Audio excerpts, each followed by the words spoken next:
Hi, everybody. Can you hear me? Yes. Okay. Welcome to another Zoom meeting on the practice of meditation, Buddhist meditation. Everybody is welcome to join. If you click on the link and if you have the application, you will be welcome into the room. And then you can ask any question you like. But we'll go one by one according to who comes first. Basis, first come, first serve. So the first person in tonight is Felicia Chan. Felicia? Good evening, Ajahn. I understand that mindfulness and wisdom are master key to reach Sotapan. Besides mindfulness and wisdom, is it a must to meditate at least 4 hours per sitting to reach Sotapan? It's not an amount of sitting. It depends on the quality of your sitting. Okay. If you sit for 10 hours and you have no mindfulness and your mind cannot enter into jhana, then it's useless. And the goal is to get into jhana, to get to equanimity. And then you want to hang on to the equanimity for all the time, all day long. Even after you come out of meditation, you should still have equanimity.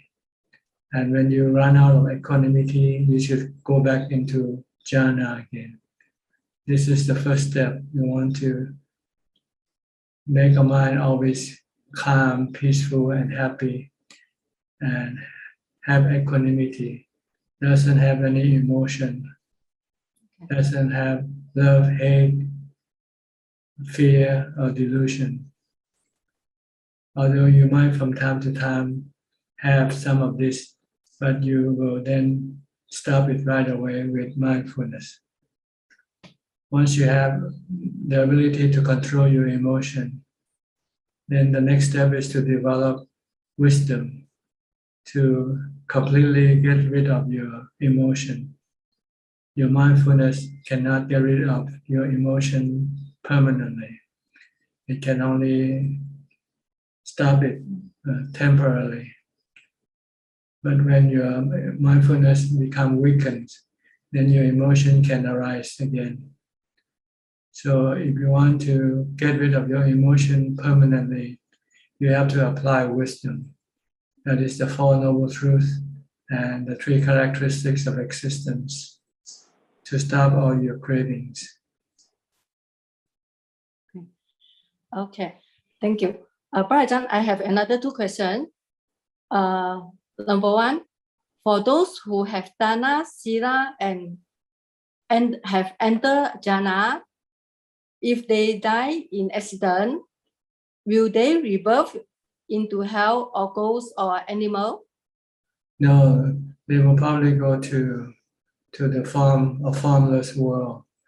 But then again, it's not 100% sure, because if you have some bad karma in the past, that can determine where you might reborn also. So, but for the most part, you would quite most likely not go to reborn in the animal realm. If you can maintain your practice of dana, sila, and samadhi, bhavana, even not at the level of wisdom yet. If you can reach the wisdom stage where you become a sotapanna, then this will be 100% sure that you will not take birth in the lower realm of existence, lower than the human realm. Okay, thank you. Another one, how soon will human rebirth after they die? I read from a book. It says human will rebirth within 49 days. Is it correct? Not necessarily. Human birth comes after you have expired your good karma or bad karma first. So if you still have strong good or bad karma, then this good or bad karma will take effect first, will get you to heaven or get you to the lower realm of existence until your good and bad karma balance itself. That is, the good karma cannot influence your mind to take birth in the higher realm, and the bad karma cannot influence your mind to take birth in the lower realm. And that's the time when you will go and wait for a human body. Okay, thank you. Okay, thank you. Okay, Mutana Pajan Sadhu. Okay. Next, Silky from Malaysia. Silky. Good evening, Rajan. I do not have question at the moment, but I would like to help my mother, Felicia Chan, to report her progress because she was not sure how to express this in English. So she remember your teaching to stay mindful and also calm outside meditation. So the longer she can stay mindful and calm, the better it is. So far, she observed that she can stay mindful and calm for at least 6 hours, but she has not gone beyond that. It's not because she cannot do that, it's more because that she would have already gone into meditation within 6 hours. So basically her meditation, the time interval between her meditation sessions is within 6 hours. So can I help her to ask for Prajan advice or any pointers for her? Thank you very much. Well, if she thinks she can maintain calm and equanimity while she is not meditating, then she can, instead of developing mindfulness, she can start contemplating on wisdom, investigating the nature of things around you, people and things, and all the sensual objects, that they are impermanent. They're in a constant state of change. We cannot keep them the same, remain the same all the time. They keep changing, like your body and everybody's body keep changing, getting older and older. And sooner or later will get sick and eventually die.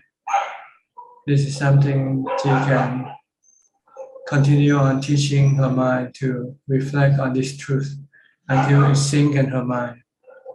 So that when she sees things change, when she sees things disappear, she would not be sad, be affected by the change of things. So this is something that she can do generally. But if she wants to do something much more stronger than that, then she might have to take the test to see if she can face death and not be disturbed by death, by maybe exposing herself to danger, like go practice in the forest, alone in the forest, where there might be some wild animals and things like that, to see if she can remain calm and like when she is at home. See, staying at home is one environment. You cannot determine from this environment that you have really let go of your attachment to your body yet. So you want to expose your body to some form of danger so that you can then test your mind to see whether it can still remain peaceful and calm or not. This is as far as death of the body is concerned. As far as the sickness or the painful feeling of the body, she will have to sit until the pain arises, and then try to see if she can still remain peaceful and calm and not be affected by the painful feeling that arises. Can she leave the painful feeling alone, not try to manage, not try to get rid of it, just leave it alone. This is something like, this is the real vipassana, the taking of the test. So we just really investigating when you are in a safe environment, when your body is not sick. You don't know whether what you know is true or not. Okay, can you explain this to her? Yes, I will. Thank you, Ajahn. Okay. Get Yenso from Penang. Good evening, Ajahn. I'm listening. No question today. Okay. Kok Seng from Singapore.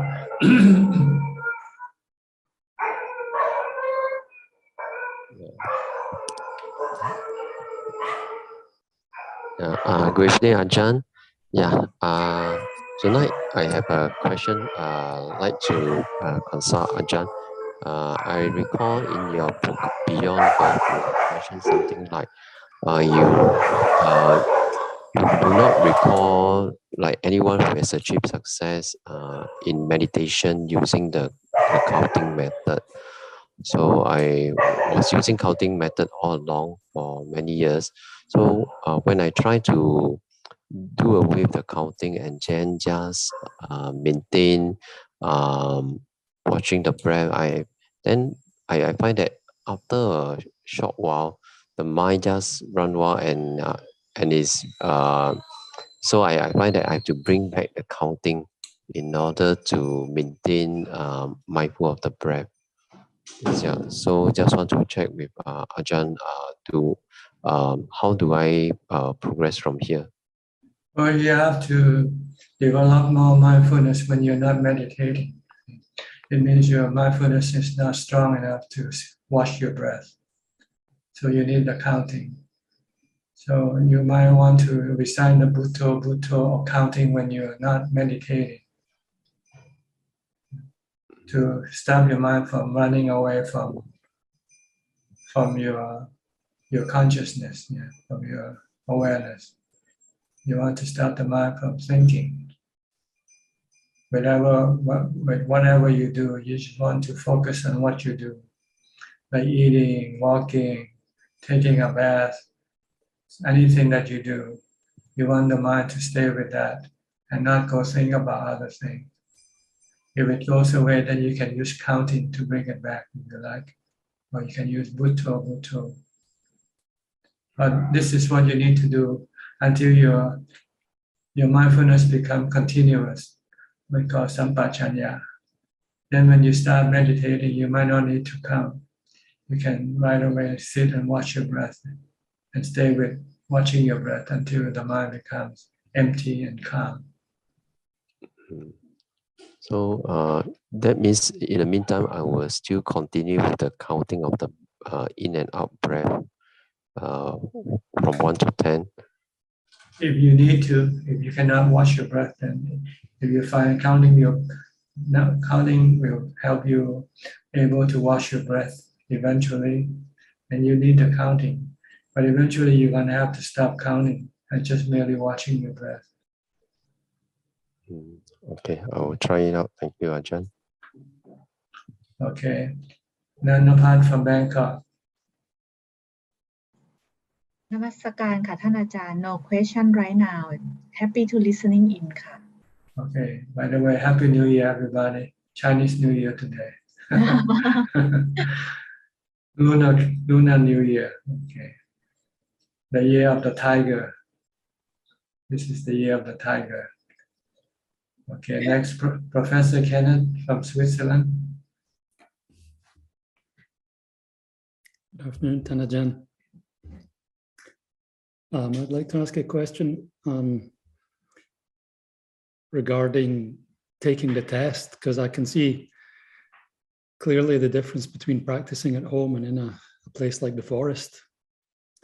Like when I went a few years ago to Wat Yan, up on the mountain, that was my purpose, was to take the test. I think at that time I failed the test, actually. But it was very useful to see the kind of defilements that were coming up, particularly fear was arising a lot. And my question is, with the emotion of fear, is the basic root of fear the fear of death? Is it the fear of losing the body? and death of the body.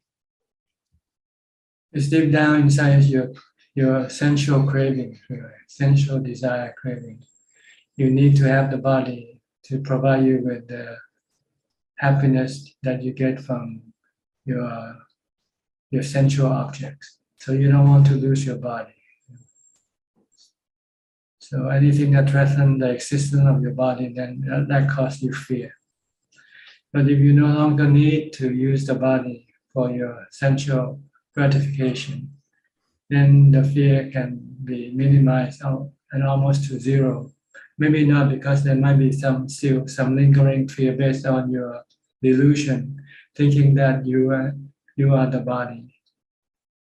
But this you can also counter by saying, I'm not the body, I'm the one who knows, I'm the one who thinks. The body is just merely made up of the 4 elements. This you can do that when fear arises, and see if this can stop your fear or not. It should, because this is the truth, right?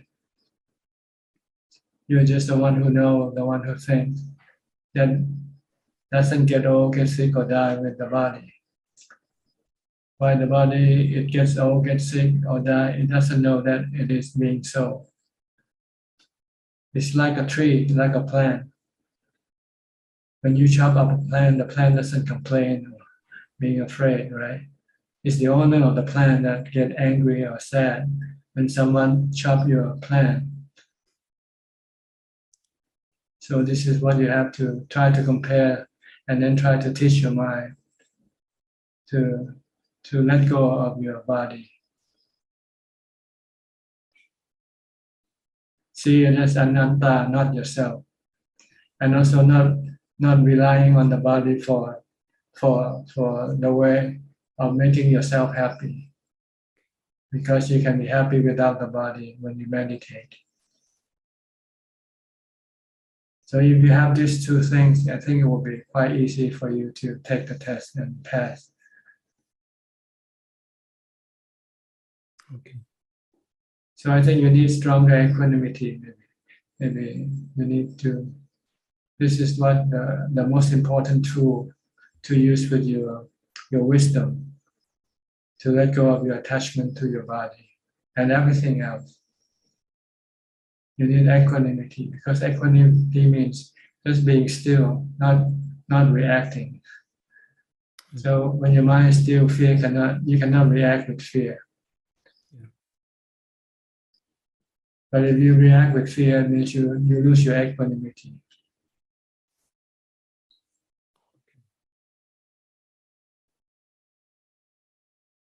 Okay. So Okay. basically, come back to meditation to get to equanimity. Mhm. And stop relying on your body for sensual gratification. Yes. Stop watching TV, stop eating things that you don't need to eat, drinking things you don't need to drink. If you should eat or drink, only for the maintenance of your body, not for the pleasure of it. You have to cut off your sensual gratification desire. Okay. By relying on your meditation as a replacement of form of happiness. Because when you have happiness from meditation, when you have equanimity, your mind is contented. It's not hungry. It doesn't require to have any sensual objects to keep it happy anymore. So you really need to do a lot of meditation to start with first. And to succeed in meditation, you need to be mindful all the time.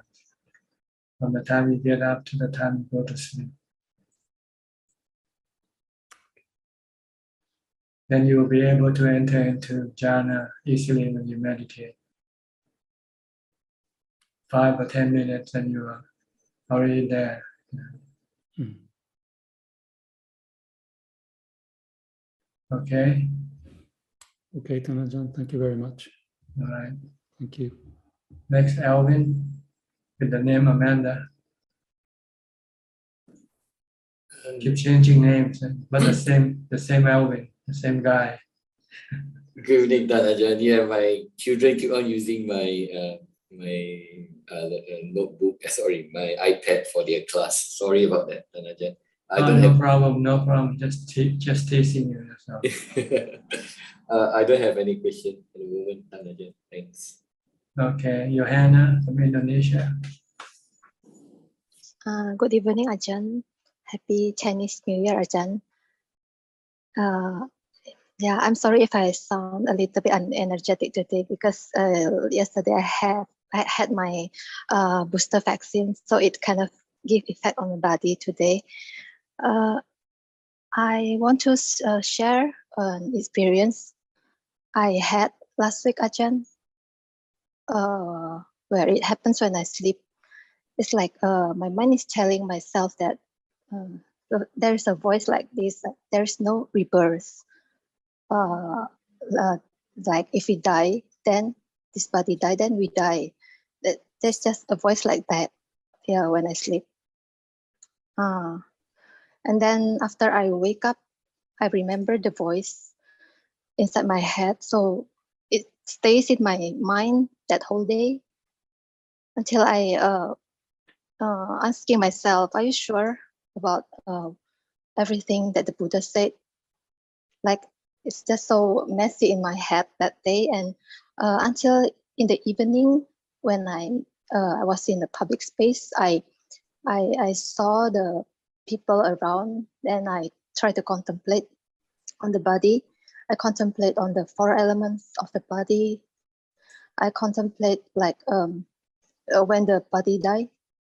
If the body dies, then it's just the 4 elements that dies. Then of course there's a rebirth, and how can I think like that?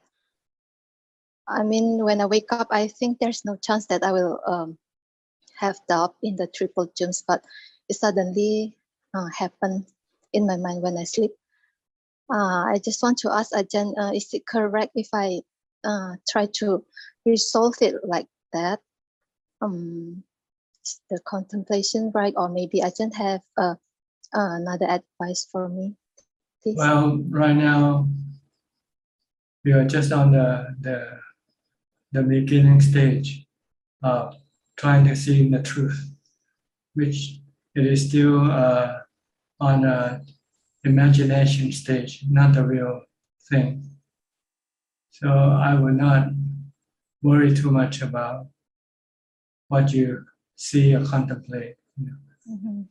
I think you should instead concentrate on mindfulness first, Yeah. and try to not to think about this truth.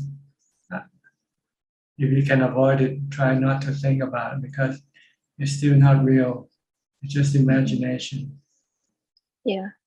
You want to do more mindfulness, because if you let your mind go think about these things, then your mind will not have mindfulness. You want to stop. You want to have the ability to stop your thought first, because your thought right now is just running around in circles. You don't know where or when it comes and goes. It's not under your control. Mm-hmm. So I can just think about anything and cause confusion on your part. Yeah. So this is not the way to practice. The way to practice is to keep being mindful, stop thinking. Because your thoughts are not reliable. They are not, sometimes they can be truthful and sometimes they can be deceptive, delusional. So I wouldn't rely on your thought right now. Yeah. I would rely on mindfulness to stop thinking first. Okay. And then to get into jhana first. Then you'll start to see the truth when you enter into jhana. You see the separation of the mind and body. Then you know the body is not you. The body is the 4 elements. But you are the one who knows, the one who thinks. So whenever happens to the body doesn't happen to the one who knows and the one who thinks. The one who knows still keeps thinking, still keep knowing. When the body gets old, when the body gets sick, or when the body dies, the one who knows still knows and still thinks. So this is the truth you want to get to. Then you understand everything else from that point. If you don't get to that point, you're standing on delusion and you're trying to prove delusion with delusion. You cannot do that. Okay, Ajahn. You have to get to truth first before you can prove what delusion is. And truth is being separated, the mind being separated from the body. The mind remain in its pure state, natural state, pure state of just merely knowing.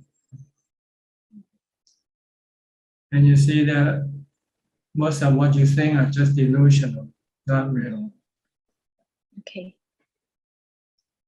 Then you want to teach your mind to think in the real, with the real thing, which is anicca, dukkha, anatta.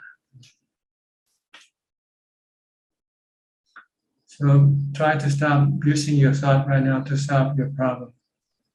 You cannot solve it with your thought. You have to solve it with meditation, mindfulness. You have to get into jhana. And then from there, you'll be able to distinguish truth from delusion. Right now, you cannot distinguish truth from delusion. Yeah. Okay? Because on the one hand, you think the body is a four element. On the other hand, you think the body is you, right? Maybe I just actually I discussed it with Siddhartha last week about this problem of mine, and he said actually you have to ask Ajahn about this. Don't try to solve this alone. Yeah, okay, don't solve the problem until you get into jhana. When you start to see the truth of the body and the mind being two separate entities first. Okay, Ajahn. All right. Yeah, thank you, okay. Ajahn Anumodana. Anura G from New Zealand. 1:30 for you or 2:30 for you? It's 2:30 in the morning. 2:30. Yeah. Thank you. Yeah. So I don't have any questions. I'm just happy to listen in. Yeah. Okay. Karen from San Jose. 5:30 for you. Yes. Good morning. Different day. Yeah. Anura is 1 day ahead of you. I know that's that's hard for me to understand how we can be together on different days. Yeah. I'm just happy to listen today. Thank you. You're well? Everything okay? I'm struggling. I completely relate to others who are talking today. I'm having a really hard time. My mind is really battling me. on my new path. My mind is going, oh no. don't go down that path. Come back here and let us make you crazy. So that's what I'm dealing with. So I'm just hanging in there, and I figure it'll all shake out eventually if I just stick try with to it. recite a mantra or do some chanting. Yeah, and my mind is just completely unwieldy. It's just it won't do it, right? No, yeah, and I was, and it seems like I'll go along and things are going better and better, and then this last couple of weeks, maybe at the most, it's just completely like gone off on its own thing. No matter how hard I try, I'll find it's been hours of my mind going completely crazy, and I go, what happened? Where did I go? You lost the leash. You need to bring the leash back. Which is mindfulness. It's so crazy, and part of it is I have been wondering if my practice would be better, easier somewhere else, and so I totally went down that rabbit hole this last week, looking at options of moving and would it be better or not, and oh my goodness, so yeah, I am kind of going crazy, but What you need is mindfulness. That's what you lost. Bring it back. Yeah. Recite mantra or something. Try to do it for 1 hour. And I actually picked up a fiction book. Unfortunately, it was really bad anyway, but I lost that. I was being, I made it almost a complete month and I was okay. And anyway, so yeah, and it's funny. I thought, well, okay, I didn't promise I wouldn't watch a video. So I watched a couple of videos. Just anyway, I figure you already know before I have to say anything what's going on with me. But anyway, so it's What you need is mindfulness. Yeah, and Facebook, I if I turn on Facebook and I tell myself, oh, I'm just going to look at Ajahn page. No, I end up looking at everything else, and so this week I thought I'm just not. So in case anybody's been messaging me, that's why I'm just staying away from Facebook too, because I don't just stick with you guys. I end up over here, and I spy on people and I go crazy. So anyway, so I'm trying to just get my leash. Pull my brain back. Yeah. Okay. Hope you succeed. Yes, eventually. Yeah, I know soon would be better. Yeah. Thank you. Okay. Next, Kwan Liman from Malaysia. Prajan, next Monday I'll be going for a retreat in a monastery in Malaysia. Yeah, they also follow the Thai tradition. Prajan, may I know what do I need to focus in the practice? Mindfulness. Mindfulness is the most important. It's a starting point that you have to start with. Like mindfulness is like the key to your automobile. If you want to drive your car, you need to have the key, right? Or else you won't be able to start the engine and drive the automobile. So you have to keep practicing mindfulness all day, from the time you get up to the time you go to sleep. And then when you don't have to do anything, meditate as much as possible. Don't worry about wisdom now. You worry about after you are capable of stopping your thoughts first. If you cannot stop your thought, try to stop your thought first. Try to calm your mind into jhana, into equanimity.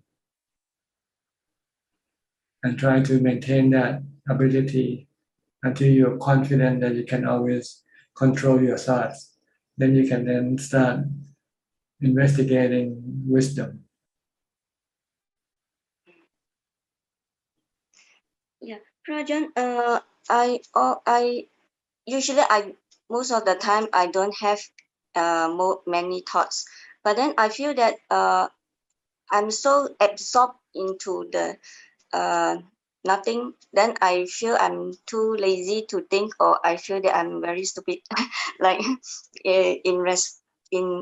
slow in responding, like because I'm not thinking too much, and there is less thoughts. But I need to sharpen the mindfulness, because when I'm not mindful, I still get very emotion. I mean, when I see my family members doing something, I still will respond to it. But most of the time, I feel that I do not have much thoughts. But I'm so into this absorbed. I feel that I'm absorbed into this situation that I'm not thinking much, and it doesn't disturb me until something trigger, and then I respond to it.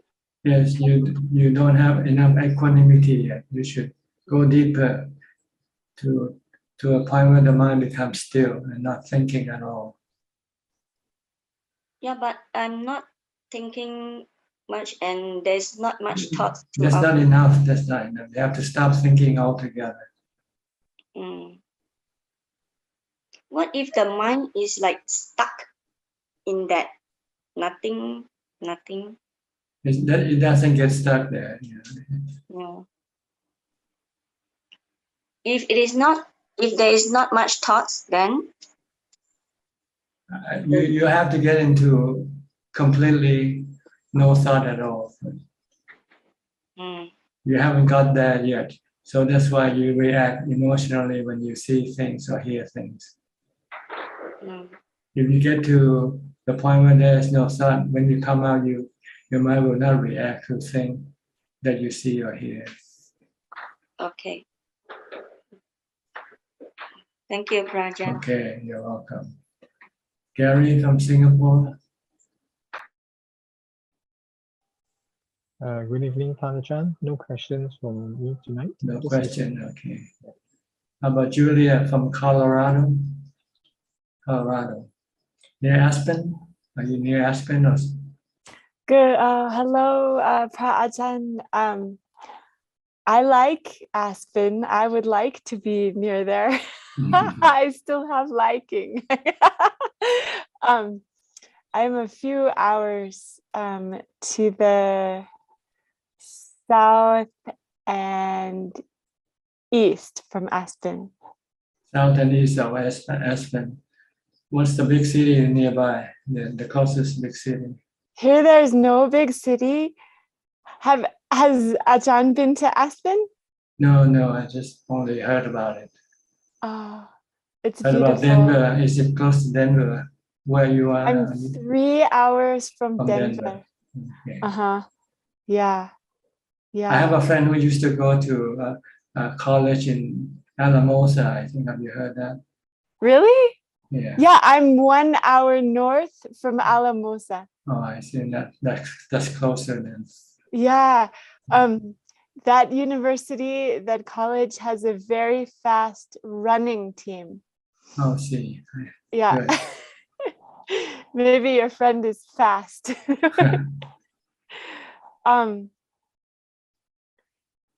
Every time I think of a question, then Ajahn answers it already to someone else.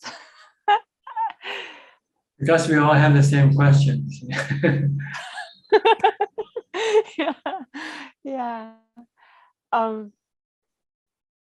I have the opportunity to stay in this small retreat cabin for 8 more weeks, and then I don't know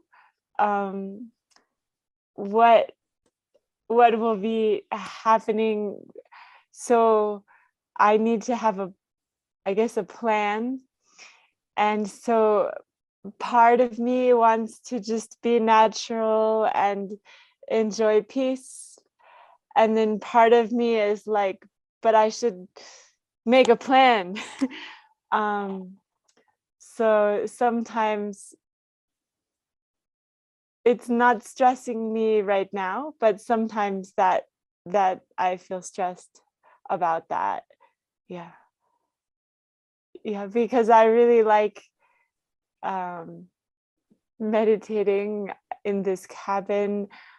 I've been experimenting with how much concentration and how much open to all experience, and when I need to gather the mind again. Yeah. I think you should aim toward emptiness, because emptiness is the only thing that doesn't hurt the mind. Everything else will sooner or later hurt the mind. All experiences are all prone for suffering, creating suffering sooner or later. So don't try to experience anything except emptiness. Okay, Ajahn, that sounds wonderful. Yeah. Thank you. And emptiness arises from stop thinking. When your mind stops thinking, then the mind will have emptiness. Because everything you experience are actually mind created.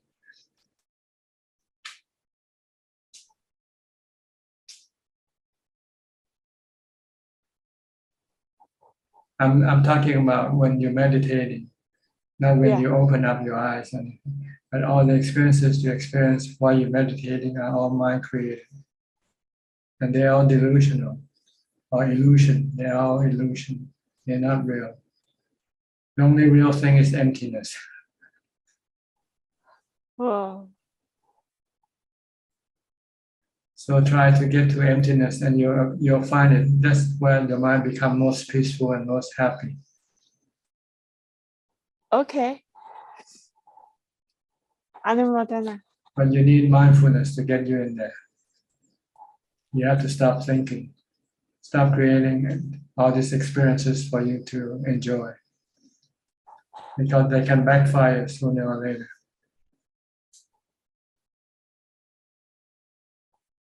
Instead of creating good experiences, they can also create bad experiences also. Okay. Okay, so you want to control your thought, the creator of your experiences. Keep it still, and then you have emptiness, which the Buddha said is the best form of happiness. Nibbana paramang sunyam. The supreme bliss comes from the supreme emptiness.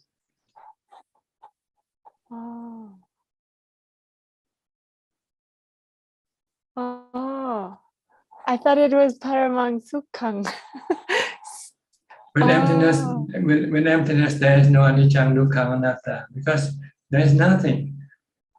It's only when something that's when you have anicca, dukkha, anatta. When there's nothing, how can you have anicca, dukkha, anatta? Can you have anicca, dukkha, anatta with the space around you? The space, they don't change. They don't rise and cease. They don't come and go. Space is all around you, always there. Yeah. Okay, that's the perfect object for me. Cool. Okay. Happy New Year, Ajahn. Is this a community place or just a private place you stay in alone? It's a man and his sister, and they have some private land, and the man built a cabin, and he lets people stay here to do meditation retreat. Oh, that's good. And you're allowed to stay for a few months. Huh? Yeah, it's very lucky. Yeah, and then in 8 weeks there's another another meditator coming. Yeah. And can you find another place like this, similar to this place? I don't know. That would be very nice. I would like that. Yeah, but I don't know. You have to look around it. Yeah. Well, I'm focusing on emptiness. But eventually you will lose this emptiness. Yeah. Or else if you are quite strong with your mindfulness, you might be able to create this emptiness anywhere. Ooh. I like that. Yeah, you need strong mindfulness to be able to create emptiness anywhere. But when you have weak emptiness, you need the emptiness of the body surrounding first to help you develop this inner emptiness. But once you know how to create this emptiness inside, then you can go be anywhere and you can still keep creating this emptiness inside. You get what I mean? Yes. Why we have to meditate alone, why we have to be alone, is because we have to have this external emptiness first. Because if the surrounding not empty, with full of distraction, you'll find this difficult to be mindful and create the inner emptiness. But once you are capable of creating the inner emptiness, then you can be anywhere and you can still keep creating this internal emptiness. Wow. That sounds like a good goal. So you should make use of the time that you have left. Try to be able to create this inner emptiness, and then when you have to leave, then it won't bother you, and you can create emptiness inside anywhere. Okay. I'll try, Ajahn. Okay, just concentrate on your breath. Keep watching your breath and stop thinking. Okay, when you're stop meditating. thinking. Mindfulness. And don't be stop distracted thinking. by any experiences that comes up. Okay. Okay. All right. Okay, good. You still have about 8 weeks? Yeah. Okay. I'm very thankful for this opportunity for meditation teaching. This Okay. is wonderful. All right. Try it. Let me know how it works out for you. Okay, Ubeka from Brazil. Alfredo Ubeka. Hi. Hi. Have you have emptiness yet inside? Oh, all time, but 24 All the time, hours. huh? Oh, that's very good then. The word is not a problem. Asubas Bante, for Asubas. Word, Asubas. Word, things of words, meal, and body. Not a problem. Okay. But a commentary about time. Yes, Buddha say that time is akaliko. When we are practicing, when we are bhavana practicing, we're not thinking about time, né? The other people's thinking about time is very, very important. Time is time to death, time to material things, time to spiritual things, time. But when we are practicing, we're not thinking about time, né, Bante? That's right, because when you're practicing, you are using your mind, and the mind is timeless. But when you're not practicing, you are using your body. So, and your body is not timeless. Your body has time, has age. So then you have to compete with time when you use the body. But when you use the mind, then you don't have to compete with time.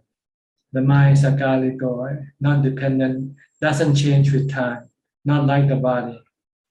The body and everything else that the body is involved with changing with time. While the mind doesn't change with time.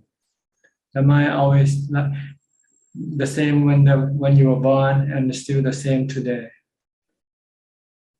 Same mind, yes. Same knowing, same thinking. That's all. That's all it is. Yes. Thanks, Okay. Bante. All right. Okay. So don't worry about the mind. Worry about how to get rid of your attachment to your body. Yes. Then you don't have to worry about time. Yes. Akaliko. Okay. Okay. Get to akaliko. Emptiness is akaliko. Yes. Once you're in emptiness, you cannot measure when you start and when you stop, right? Because when you start and stop is the same point, right? Yes. You start at emptiness and you end at emptiness. Yes. By starting at 0 and ending at 0. Yes. Paramansuke. Okay, Paramamsukam. Okay. Emptiness, Paramamsunyam. Okay. Paramansunyam. Okay. Paramamsunyam, Paramamsukam. Thanks, Buddha. Yeah. Supreme emptiness is supreme happiness. Yes. Okay. Yes. Okay. So bring your mind into emptiness. Bring it away from the sensual objects. Bring it away from the body. Get it into emptiness. Yes, my practice is more based in samatha meditation. Né? Vipassana is together, but I more practice ekagata, first jhana, né? Okay. Only breath. Yeah. Breath, breath, breath, breath, breath, breath, breath. Okay. I don't enter in absorption. I don't enter in absorption. I only breath, breath, breath. Is good. Samatha is good, ne, Bhante? Samatha is good meditation. It's good, but it's not last. It's not lasting. It doesn't last. It can. You want to go on the next level with vipassana, then you will make. Vipassana works together, ne, Bhante? Works together. If not thinking, Vipassana works together. You use thinking to use vipassana. Yes, yes. But you only use vipassana to stop thinking. That's the goal of using vipassana. Using thinking to stop thinking. Yes. Permanently. If you use mindfulness, you stop thinking temporarily. Yes. So if you want to stop thinking permanently, then you use vipassana. Yes. Yes. Okay. It's physical, but how you say it's physical. It's physical. Physics. Feasible. It's feasible. It's possible, right? No. Physics. Physics. Okay. It's physics. Albert Einstein. Physics. I see. Mental physics. Mental physics. Okay. All right. Nice talking to you. Me too. Okay, next, Hasana from Bangkok. Today I have no question, but I would like to tell you that I'm alive at Udon Thani and stay nearby the temple. And the temple Luang Por Bunmi is open tomorrow. I will go to make merit tomorrow. Open 3 hours tomorrow. Okay. Yes. Okay. And then when this I will go to Wat Sangkhon, but I don't know that it's open or not, but I will go. Good. So I just want to tell you. We'll check out the temple, the monastery to see whether they'll let you stay for practice. Yes, I check out. Yes. Okay. And I meditation and walk meditation is very quiet. The house here near the temple is very quiet. Good. Try to keep on practicing mindfulness, walking, sitting with mindfulness to empty your mind, okay? To make your mind empty. Okay, thank you. Belinda, next from Singapore. Happy New Year, Ajahn. Okay. Xin Ji Yui, Xin Ni Huan Chai. This is that's you. That's you. I don't know Cantonese, so Kong Hei Phát Choi. Gong Hei Phát Choi. I just call my mother the living Buddha at home to wish her Happy New Year. Good. I like to Dana. To Ajahn, the virtual orange also. You have to throw it to me. Throw it to me. I transfer to Ajahn to my intellectual emptiness. Thank you. Okay, Ajahn. Ajahn, last few weeks I listened to Karen's recorded message about beyond birth, and I also heard Ajahn Ajahn also had the experience of taking care of your father during his last phase of cancer stage.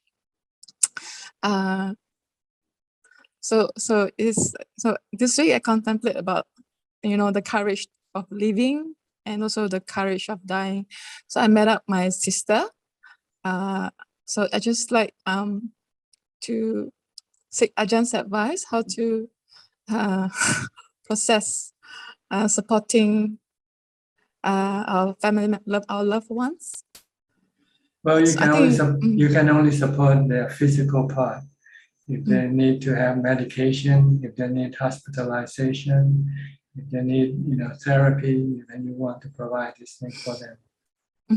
But as far as their mind is concerned, they need the Dhamma. So they have to know how to chant, or know how to use the mantra, know how to let go of the attachment to the body. This they have to do it themselves by studying the teaching of the Buddha. So on our part, as I because I Same thing didn't. on your part. You have to meditate. You have to apply the teaching, the Buddha's teaching to your mind, to teach your mind to let go, to see that the body is just a servant, not the real, not the mother. The mother is the mind. The mind doesn't die with the body. It's just a servant who died.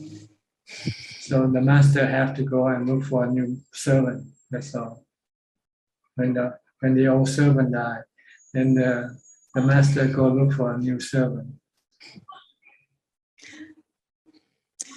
So Ajahn, my sister invited me for Chinese New Year dinner. I didn't go, but I visited her before the New Year. So I just met my sister.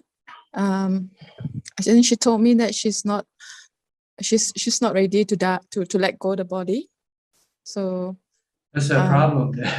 It's not your problem. Yes. So for me, because all of us have different personality, so when I get stuck, and then sometimes when someone is suffer, we tend to want to fit on somebody. So at some point, family members are difficult to hold the frequency, or to hold, or even we didn't do anything wrong, they just like to be angry, and at that point, I think after spending 5 hours, I was too tired. I wanted to leave because the person is needy. I do not have to support her physically. The Ajahn say the mind part, I could no longer support her. I needed to leave.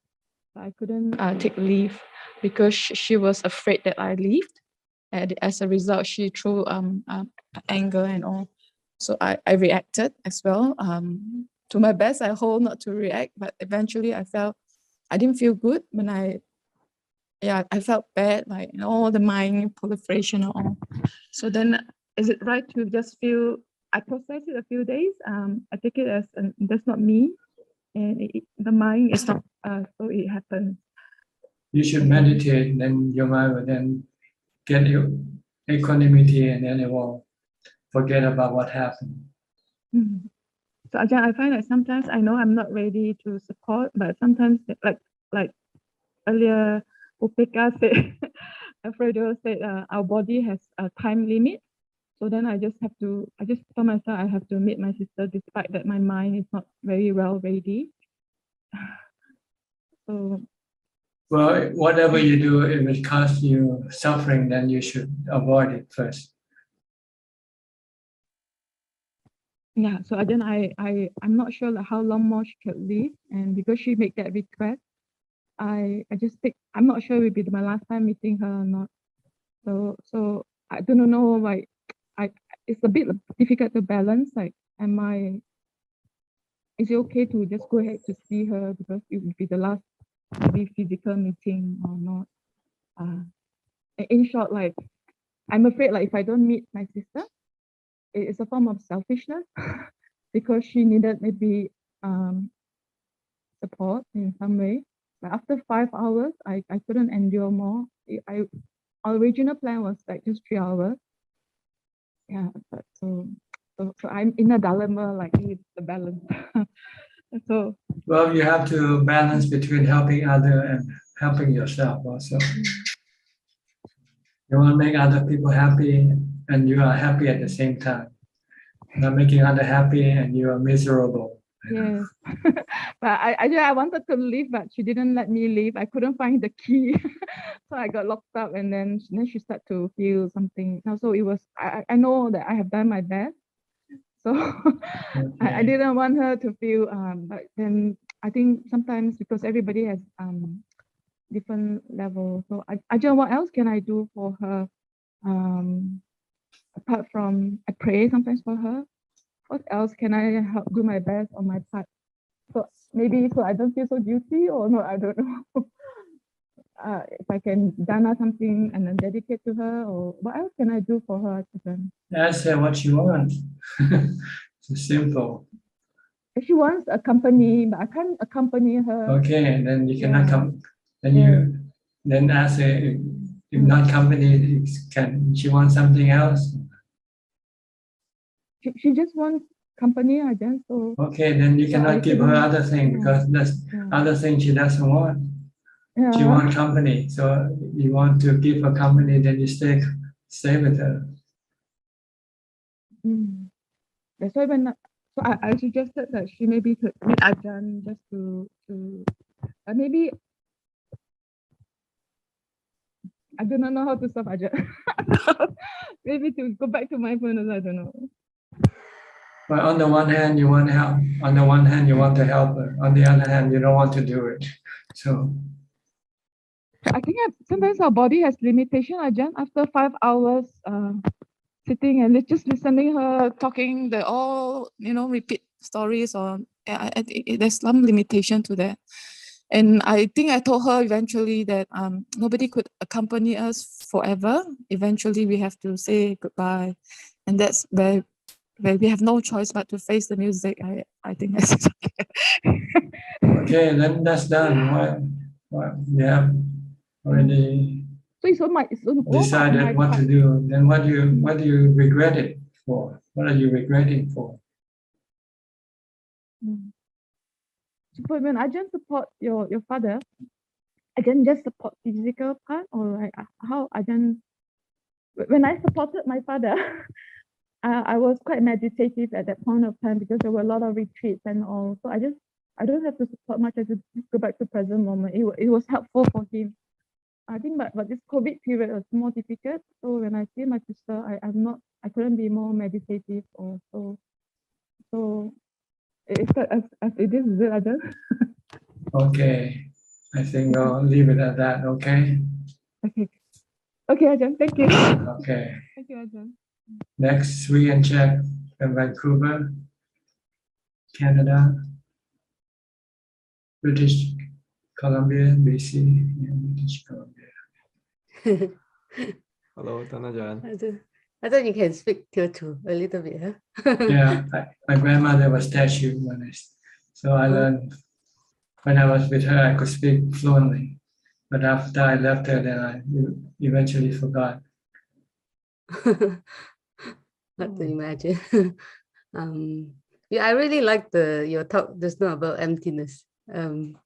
About there's no anicca, dukkha, anatta in emptiness. It's even though it's a superficial knowledge for me, but still, yeah, somehow very profound. Yeah, it's really good talk, Ajahn, just now. To do it, throw everything around you away and just have empty room. So the picture is behind the wall, behind you on the wall away, and strip of everything unnecessary. Then you find much more happier. There's nothing, you have less things to worry about, less things to take care of. You can do this physically first. Empty the physical environment first. Then next you empty the mental environment by mindfulness, by stop thinking.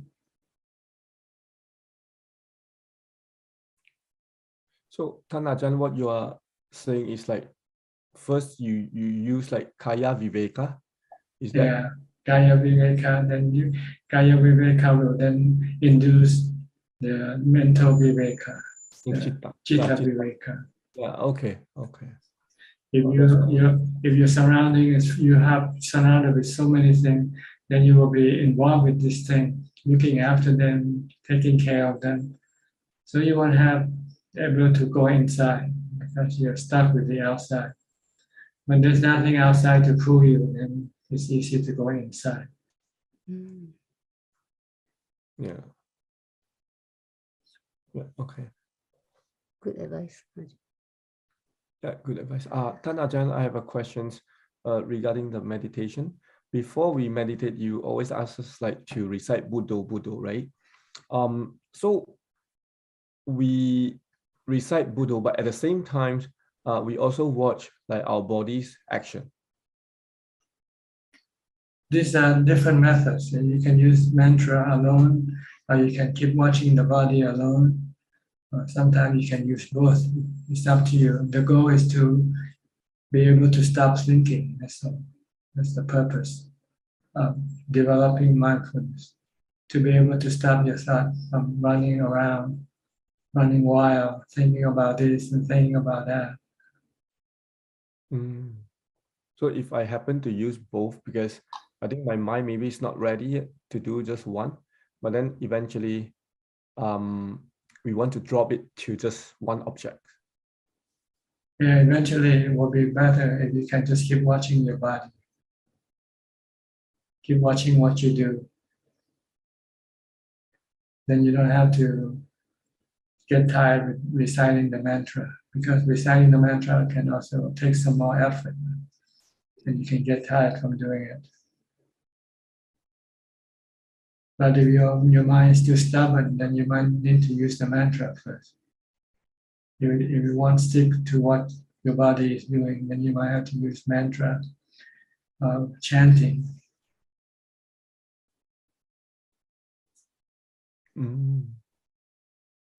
Okay, and the same go to when I sit in meditation. Like if my mind drifts away, so I use Buddho. Yeah. Yes, if you cannot stay with your breath, then you should put the mantra Buddho. Yeah. Okay, that's my questions. Thank you. Okay, check. You have anything? Ajahn, I saw your video of the visit from Long Po Boage. Is it? Sorry, Boage.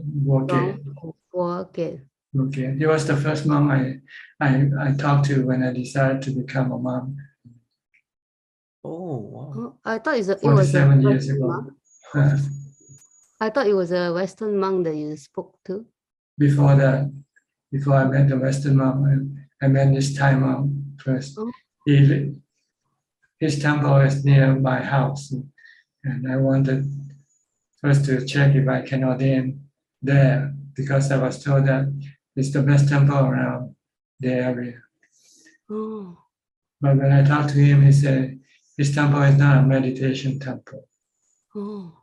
And then he said he visited a few Thai forest monastery temple in the northeast of Thailand, and he recommended me to go there.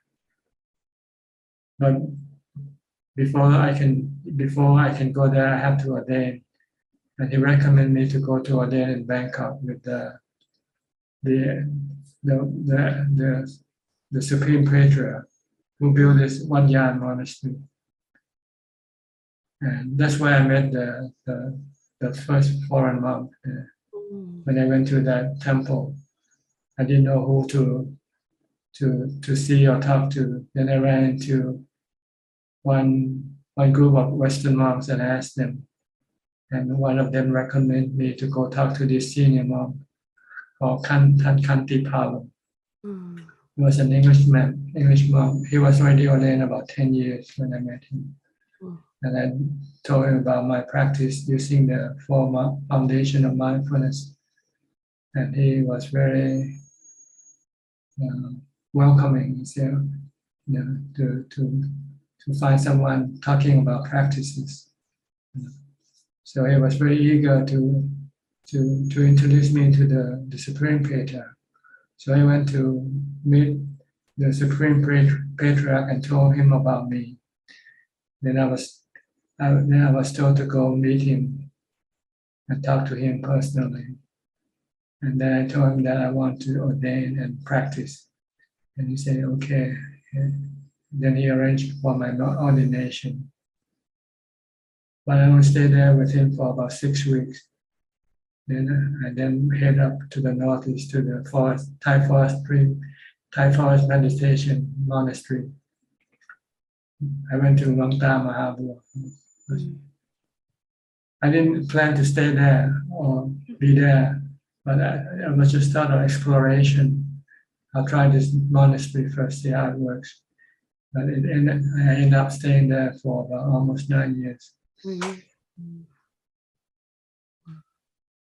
Because I was able to do meditation practice most of the time, because he doesn't encourage other activities.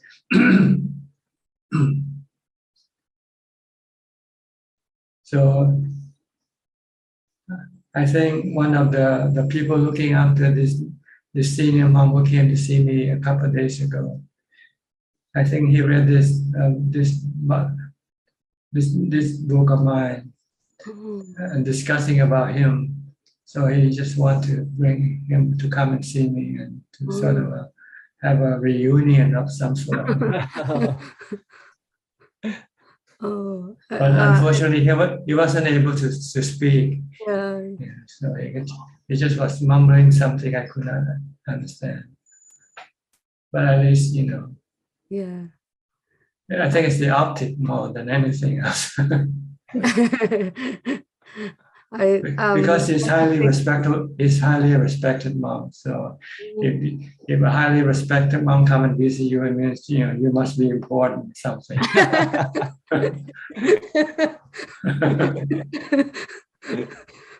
And Longta Mahabua also visited you a few Yes, times. a few times, many times. Because I never went to see him, so he had to come to see me. Because going to see him is difficult. It's easier for him to come to see me. So I just wait for him to come.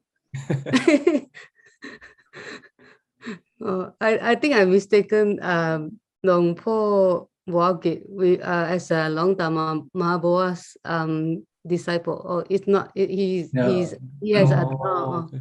and he's in Chonburi. But he had respect for the Thai forest tradition teachers. I see. He went to visit a few monasteries. Then he decided to build one nearby his temple. He bought land and then he planted trees and make it a forest monastery. It's still existing today. Is it close to you? Yeah, it's not far from here. Maybe about 20 miles from here.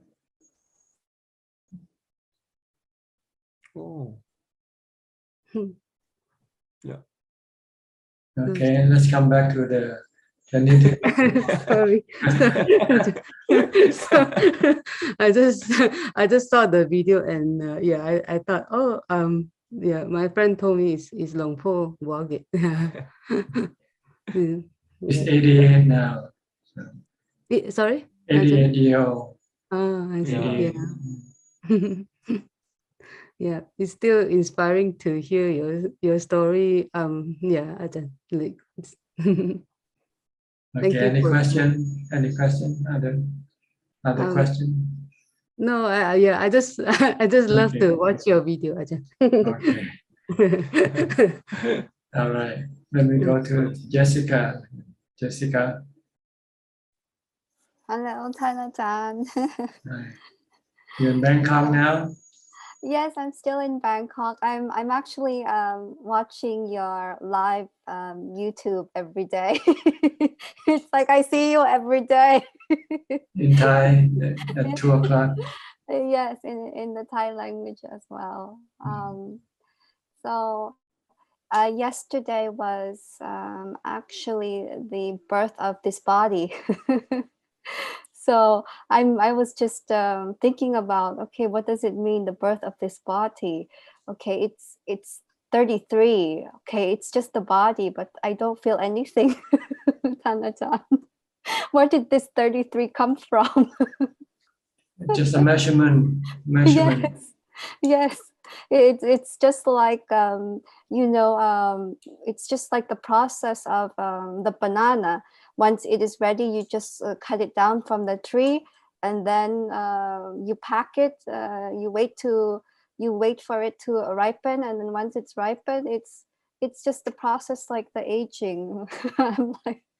I'm seeing the process of aging in a leaf.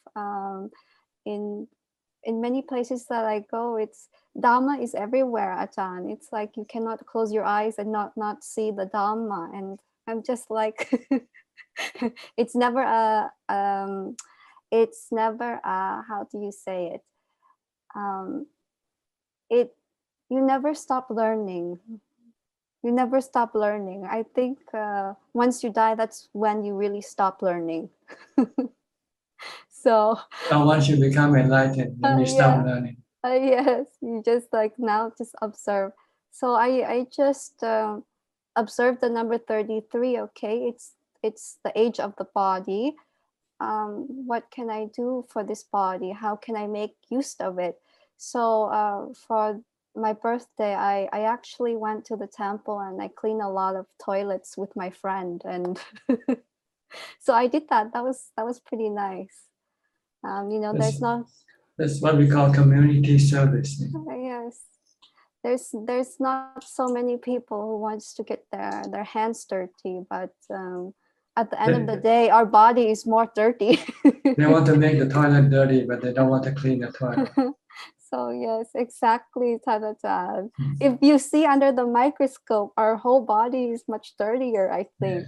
And so it was a very good experience as well. It was not my first time cleaning the toilet, but this is a super contemplation in real time. Yeah. So as long as I have energy, I keep doing it. So it's just the body, is not me. So I keep going with Hannah-chan.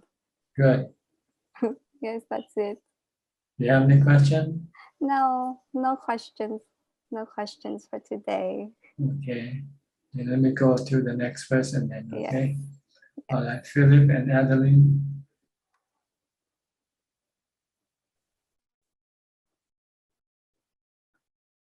Hi. You have to unmute your microphone, okay? Yeah, good evening, Ajahn. We don't have any questions, Mike. Just tune in to listen. Okay. Next is Namo. Namo S. Namo, where are you from? Oh, I'm from Bangkok, Prachan. Bangkok. How old are you? I'm 13. 13. And why are you here? Oh, so me and my mom really like watching Prachan videos, especially the one with Dr. Veerapan. I see. Right. You have any question you like to ask? Yes, so I'm a beginner in practicing with mindfulness. So, and right now I'm trying to like practice meditating every day for 15 minutes. Am I on the right track? Yes. And you should increase your practice to half an hour to 1 hour and do it many times as much as possible if you can do it. Ajahn, so my mom has a problem with her back. She has a pain with it. So she wants to know, can like practicing mindfulness help her? Mindfulness helps the mind, not the body. But it makes the mind more able to deal with the pain of the body. When your mind becomes stronger, then the pain of the body will become less disturbing to the mind. But when your mind is weak, then the pain of the body can be a great burden or great disturbance to the mind. So yes, meditation will help the mind, but not the body. It doesn't decrease the painfulness of the body, but it helps the mind to become more acceptable to the pain of the body and not rejecting or denying the pain of the body, which can cause more misery to the mind. So in effect, it reduces pain, but not the physical pain, but the mental pain. Oh. You understand? Yes. Thank you, Prachan. Okay. What grade are you in now? I'm in year 8. Yeah, and what the school you go to? I study at NIS International School. Which one? NIS International NIS School. In Bangkok.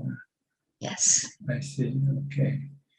You have anything else to ask? No. Thank you for Ajahn. You know how to meditate? How do you meditate when So you with meditate? Bhutto, so I meditate with Bhutto, like breathe in, put, and breathe out toe. Okay, and how did it feel like after you do this? It feels kind of like good, but during when I practice, there are some like thinking pops in my mind, and I try to come back to the breathing. Okay, that's the right thing to do. Try to ignore everything else and just keep focusing on your breathing.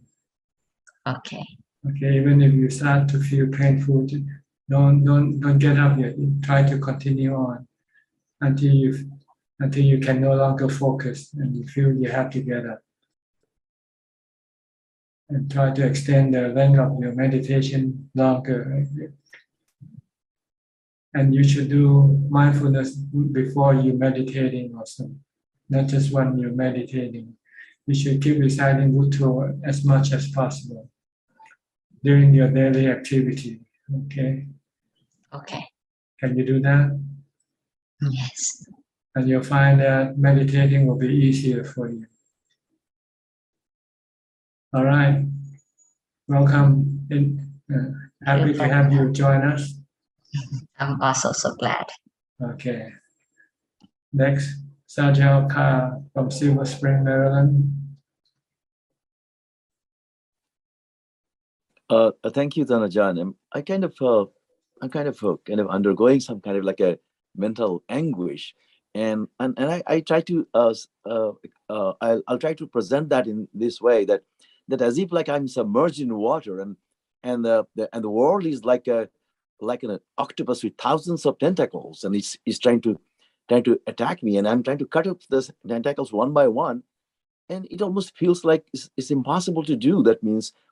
And then the thought also comes to me that why don't I just get out of the water? Because this beast cannot actually survive outside of water. So if I just get out of the water, maybe that I'll be on a safe ground of Dharma and don't have to just cut the tentacles one by one defilement at a time. And then another thought comes to my mind is that that hydra, the octopus that I'm looking at, is that actually me, myself, and my mind.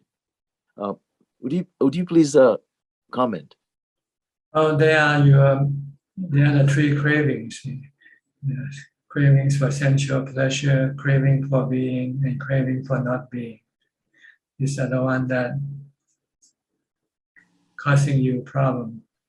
And when you say you want to get out of the water, it means you have to meditate to get into jhana. See what I mean? Once you're into jhana, you're out of the grasp of the three cravings. They cannot reach you when you enter into jhana.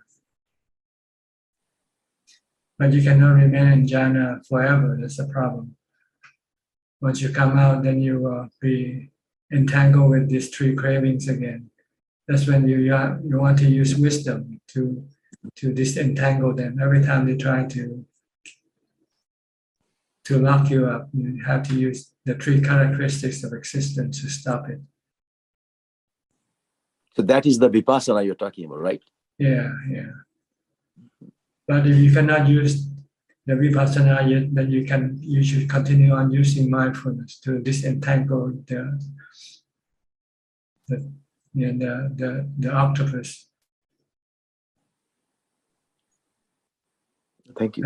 Every time you want to watch TV, you say, oh, just Bhutto, Bhutto, Bhutto. Every time you want to have a cup of coffee, you say Bhutto, Bhutto, Bhutto. You see, you said that done, right? I have cut out entertainment completely. I mean, I've cut myself off from that. I sleep on the floor, but still the teachings can remain at a very fascinating intellectual curiosity. And this practicing is the only one that can actually realize the Dhamma in somebody's life, right? Otherwise, it becomes more words that you create based on the words that are already written, really, right? So, yeah. Yes, if you want to think of the three characteristics. Or sensual objects are anicca, dukkha, anatta, for instance.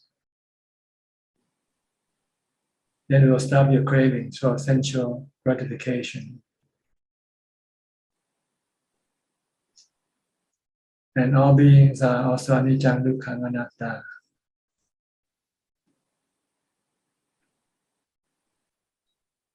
Being in the sense of being this and being that. You can be this and that, but you cannot be forever. You cannot be president forever. You cannot be prime minister forever. Whatever you want to be, one day you're going to have to lose it.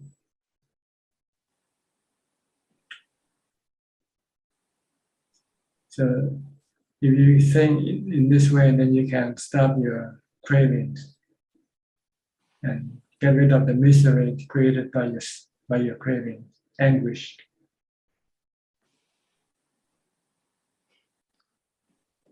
Thank you, Ajahn. Okay.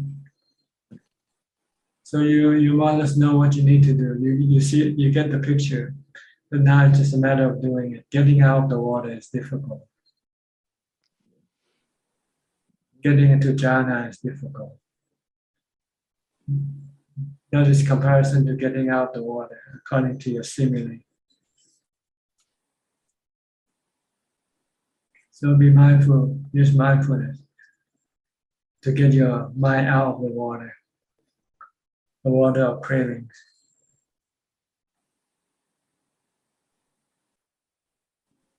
Okay? Thank you.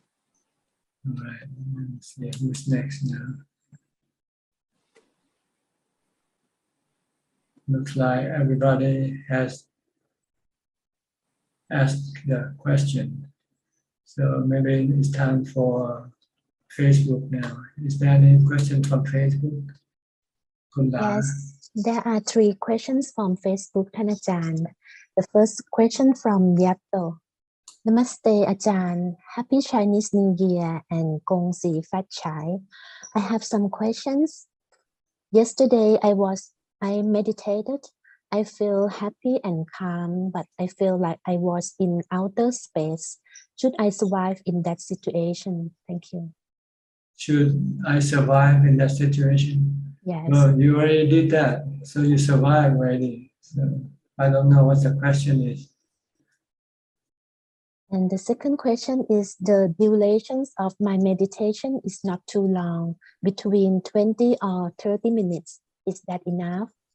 No, you have to do more. You have to practice more. You have to develop more mindfulness in order for you to be able to sit longer. So when you run out of mindfulness, if you want to continue sitting, you can start using mindfulness like the mantra to keep pushing for more mindfulness. Then you will be able to sit longer. If you cannot sit, then you have to get up and then you can do walking meditation to increase more mindfulness that way. Until you get tired of walking, then you can then come back and sit and meditate again. And last questions, a question from Charles, Bangkok. When we practice mindful movement, such as taking a bath or doing slow motion movement exercise, we can close our eyes or open our eyes. Is there any difference in terms of effectiveness and impact? I mean between closing eyes or open eyes. Thank you. Well, when you do one thing, you need to see what you do, right? So you need to open your eyes. If you close your eyes and you don't know what you're doing, you might do it wrongly. So yes, you need to open your eyes when you're doing things. Only when you meditate, when you're sitting and you don't have to do anything, that's when you should close your eyes. And one new question,ท่านอาจารย์. Question from Hai In Il. What should be Buddhist attitude towards geomancy and palm reading? Thank you. Palm reading, and I'm not sure what geomancy is.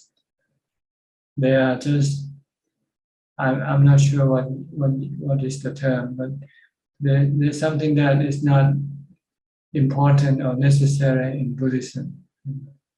So you can ignore them.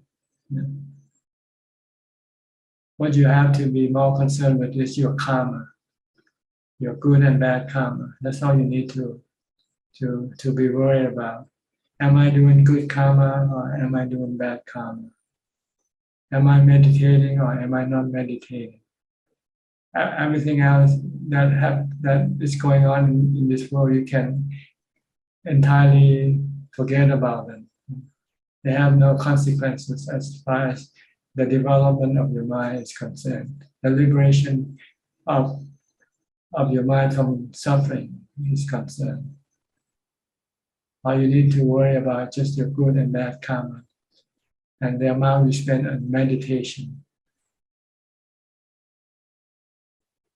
That's all, Okay, Ajahn. anybody would like to have another round at the question? You are welcome.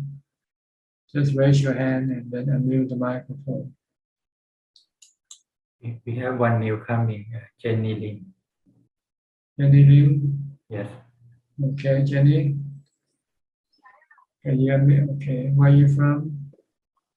Ajahn, yes, I'm from Penang, Okay. Malaysia. You have any question? Yes, I have the question.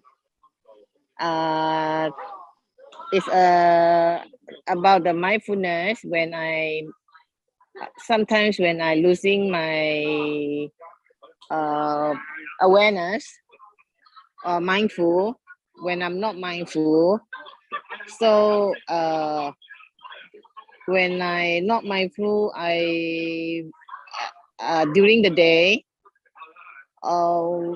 then I slow down myself and get back to the mindful situation. So is this the practice that I keep it up so that I can stay mindful all day long, the whole day? Well, it depends on whether it works or not for you.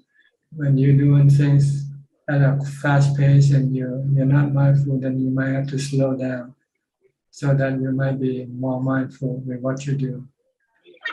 Or you can recite the mantra to bring your mind back. When you recite the mantra, you can stop your mind from thinking about other things. Yeah, the mind, because it's wander away. There are many things that come in the way, and I just have to get back to my mindful stage so that I can recite mantra or chant Iti Piso Pakawa. Okay. This can bring your mind back to the present. Okay. Stop your mind from thinking.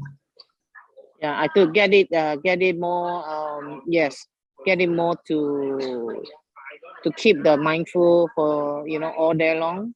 Yes, you can. Yes. Every time you feel you're not mindful, keep reciting the mantra, Bhutto, Bhutto, Bhutto. Yes. Bhutto, Bhutto, or the Iti Piso, or Iti Piso, or Namo Tassa. Sometimes it's too quick. I just Namo Tassa Bhagavato Arahat. Yes. These are all good. You can use them. Yeah. So until the mind settle, come back, calm down. Then you can watch what you do. Continue on watching what you do. Just okay. So I just keep it up in that way. Yes. Every time you lose mindfulness, then do some chanting, reciting. Yeah. How about sometimes when I during the evening time, when I have work, especially the Chinese New Year, are too busy doing some Chinese cookies and so on.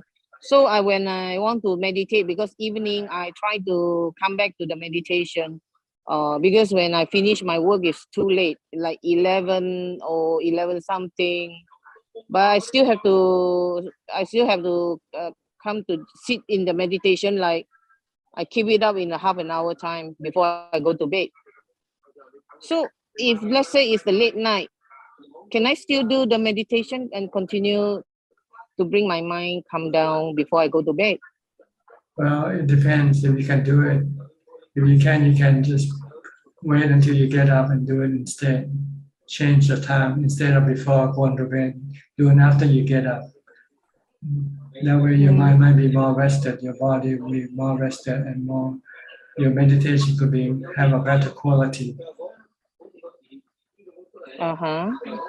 Than doing when you're real tired and you want to go to sleep. So maybe it's better to go to sleep first and then meditate after you get up. Oh, okay. Okay, that's all, Ajahn. Thank you very much. Okay, you're welcome. Anybody else? Kokseng. Kokseng, okay, Kokseng. Ajahn, I just like to inform you I'm a Teochew also.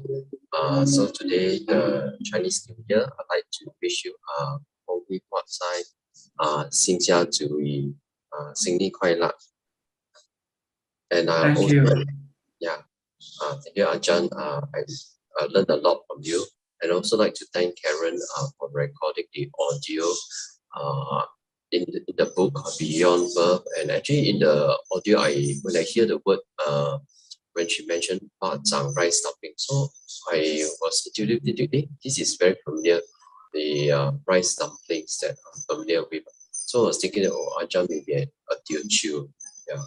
So because the book mentioned that Ajahn is a Teochew, only say that your grandparents are from China. Okay. No question. Just want to wish you a Happy New Year. Yes, Ajahn, and thank Belinda for actually when she wished you, so I was thinking maybe I should wish Ajahn Happy New Year as well. Yeah. Okay, thank you very much. The same to you. Wish you a Happy New Year too, and everybody. Thank you, Ajahn. I think Sri raised his hand. You want to ask any question? Sri first, and then we'll go to Karen. Okay. Sri, you want to ask a question? Yes, Ajahn. When we talk about good karma, like it's a meditation, like generating good karma. Well, good karma usually refers to action, things that we do. When meditation, we usually talk about purifying the mind, purification of the mind. So these are the three major actions that the Buddha wants us to take. First, avoid doing bad karma. Second, do only good karma. And then the third is to purify the mind. So when you talk about meditation, you're talking about purification, mental purification, not good karma. Good karma means dana, like community service, like washing toilet. Yeah. It's a good karma. Okay. Oh. Making people happy. Like Belinda go to stay with her sister, for longer than 5 hours. Yeah. And this is good karma.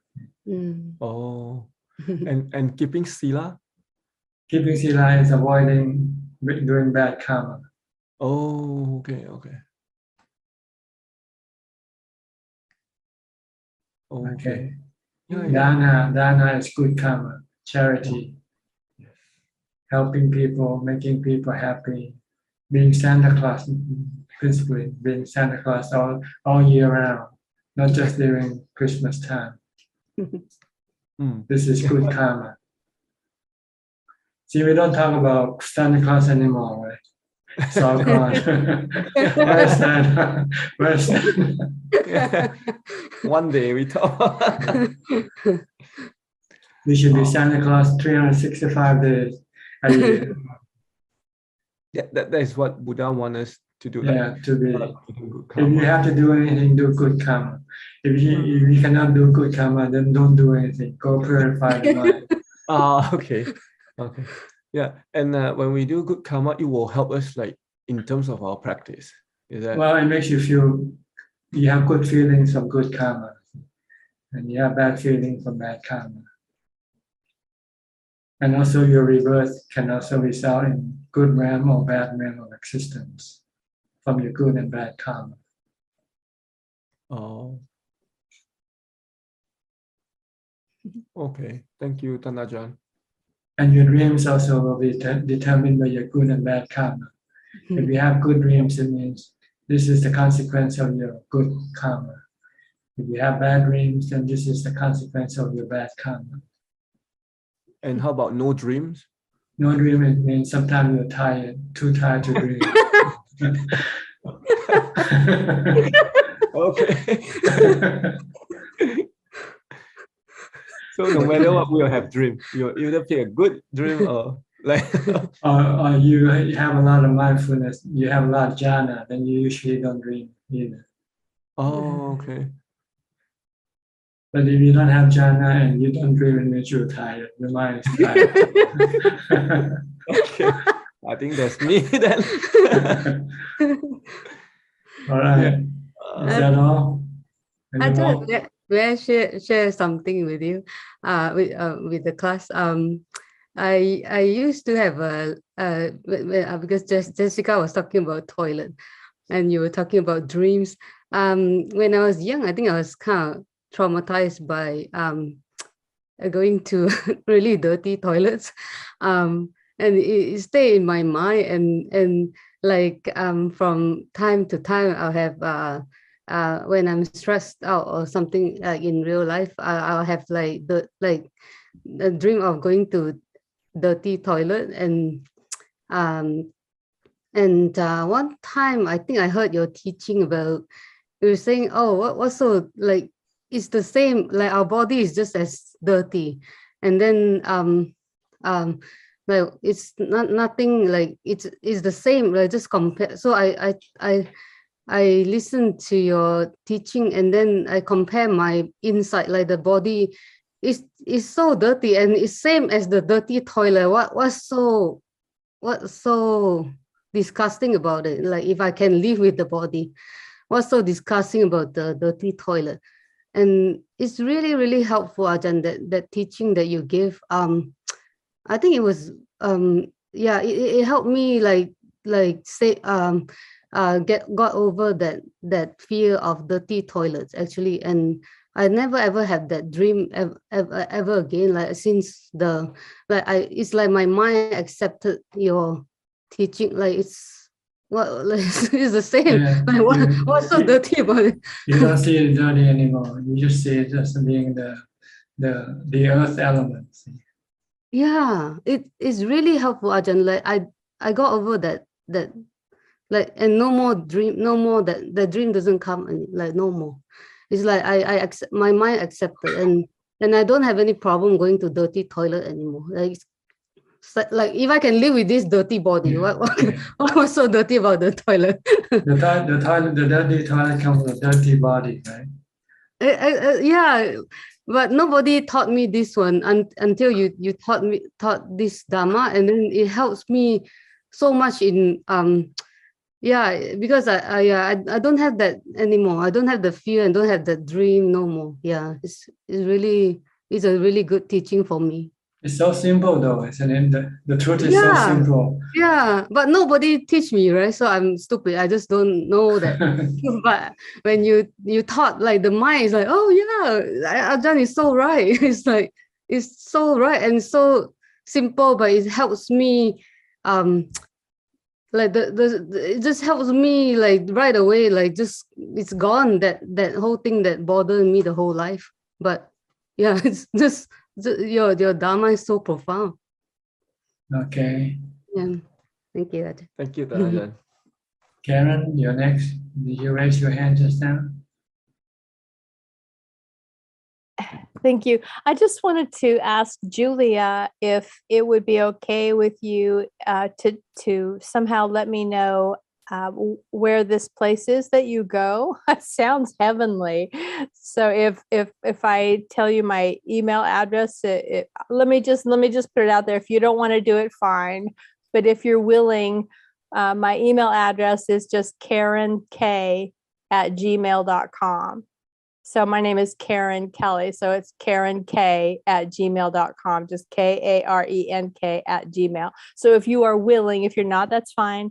to let me know where this retreat cabin is where you go, and if it would be okay for me to ever go there. I would very much like to know about it. So that's all. Okay, you got it, Julia? Okay. So, and if you don't feel bad if your answer is no and you never contact me, I will not have bad feelings about you if you just choose not to, or if Okay. it's not cool for any reason. Thank Yeah, you. but it's nice to share something good, right?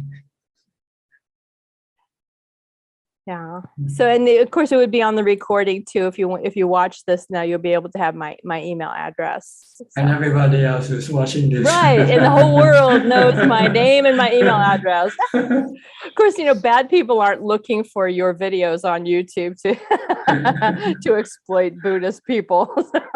Next time you can use the chat here. We have chat in the room. We can turn on I the wasn't chat. sure. Yeah, I thought it's usually off, I think. Anyway, okay. Well, the world knows now. Anybody who's looking for a Buddhist video isn't going to hurt me, I don't think. So don't worry about it. Thank you. Okay. You want to reply, Julia? Of course, the whole world would know where it was, and maybe the owner won't want that. I don't know. I will send you an email. Okay, perfect. Thank you. Thank you, everybody, for your practice. And Julia, no hurry. I don't know if you can still hear me. Yeah, can you guys still hear me? Oh, okay. Yeah. So no hurry. I know you're busy. So if you want to wait until your 8 weeks is up before you contact me, that's fine. Okay. Anybody else? Okay, Belinda again. Okay, Belinda. I just remember my sister asked that I share my merits with her. So could I just teach what kind of merits can I share with sister now, this period? Stay with her. That's the greatest merit. Other merit is just imaginary merit. They're not real. The real merit is to be with her, make her happy. Ajahn, I didn't want to reveal this online now because there are some complications. So it's not that I didn't want to accompany her. There are different complicated matters that I don't think it's appropriate to reveal. You should take this as an opportunity to see whether you can take the test or not. I asked myself a few times. I feel I'm not quite ready for that. That's Complications not because of my sister, it's other factors within the family. So it's very private to the family. So I find at this point maybe I think what I can do now is to buck up my practice. Then I probably would drop fear, then I could face the music then. Okay. Is there anything else I can do for her? Ajahn, merits, like if after I done something, can I still share with her? Or nothing? Nothing. This is the only way to make her happy, is to do what she wants you to do for her. She asked that I share merits with her. So if I I done to Ajahn, I can make Yeah, it it's just okay? imaginary. Just imaginary. You can tell her that you did some merit, you did some dana, and you say, "Oh, thank you," and it's just not real.